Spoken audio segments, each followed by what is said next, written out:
ऋषि जी रघुवंश बोल दीजिए भैया का 13 व्यक्तिगत तौर पे आपके लिए भी अभिभावक के लिए थे। आदरणीय रघुवंश बाबू जी हम सब लोगों के अभिभावक रहे और पार्टी के एक मजबूत स्तंभ, एक प्रखर समाजवादी नेता, गरीबों की आवाज़ और ख़ास तौर पे हमारे पिता से जो संबंध रहे, उनके पिता के नहीं रहने के बाद जो मार्गदर्शन, जो गाइडलाइंस जो उनका रहा, हम कभी अपने आप को अकेला नहीं समझते थे। आज उनके निधन की खबर सुनकर के हम लोग सब लोग जो है मर्माहत हैं, दुखी हैं और कोई शब्द नहीं है जिस शब्द को हम लोग जो है व्याख्या कर सकें। लेकिन लंबे समय से कोरोना पॉजिटिव होने के बाद तो निमोनिया की भी शिकायत थी। जब पटना के एम्स में जब भर्ती हुए तो हमारी बात हुई, डॉक्टरों से भी बात हुई थी। हम लोग सब लोग कामना करते थे कि जल्दी स्वस्थ होकर के, ठीक होकर के वापस आए। फिर आनंद फानन में जब दिल्ली गए,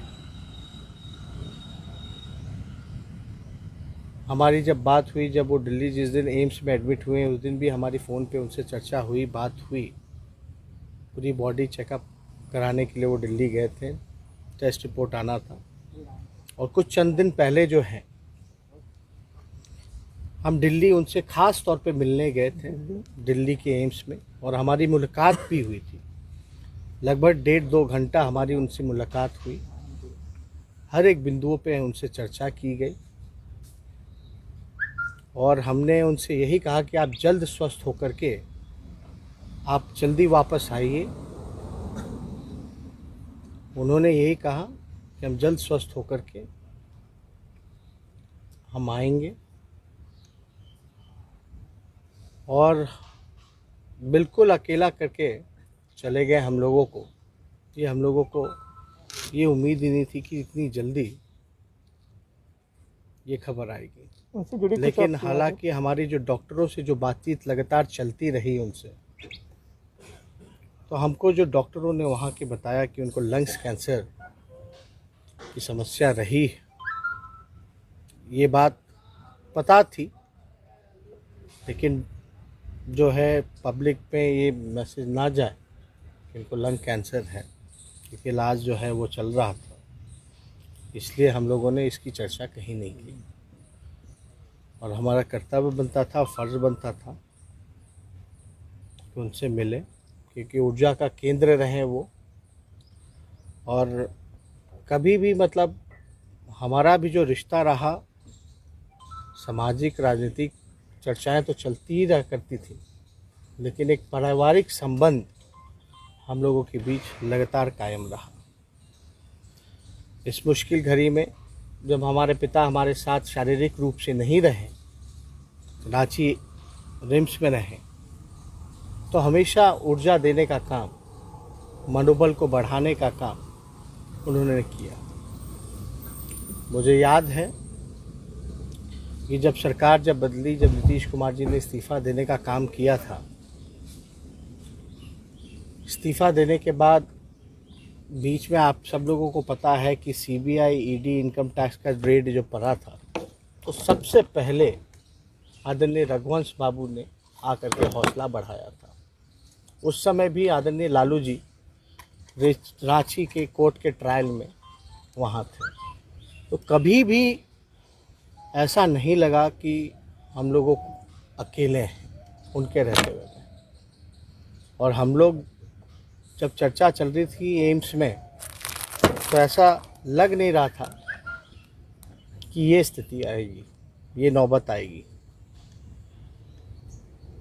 बड़ा हौसला उस समय भी दिल्ली के एम्स में मेरा बुलंद किया, और उस समय भी कह रहे थे कि मैं आऊँगा और मिल कर के जो चुनौती संघर्ष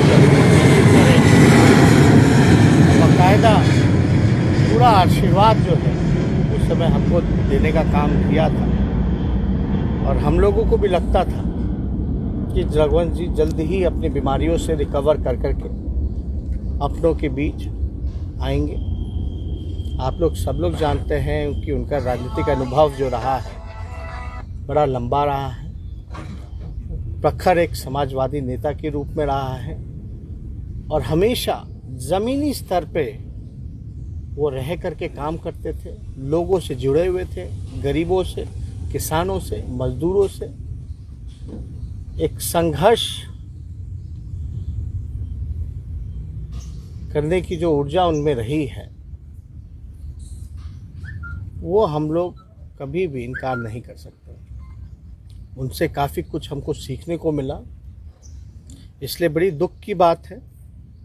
अभी हमारे उनकी पुत्र से भी बात हुई, जब ये खबर न्यूज़ चैनलों में चल रहा था कि रघुवंश बाबू नहीं रहे, तो यकीन नहीं हो रहा था हमको। उनके पुत्र सत्यप्रकाश जी से हमारी बात हुई है, और इस बात को लेकर के सब लोग जो हैं मर्माहत हैं। तो इसमें को हम चाहेंगे कि उनकी आत्मा को जो है शांति मिले, और इस दुख की घड़ी में हम उनके परिजनों के साथ मजबूती के साथ खड़े हैं, और जो रघुवंश जी का जो सपना था उसको आगे ले जाने का हम लोग काम करेंगे। बहुत बहुत धन्यवाद।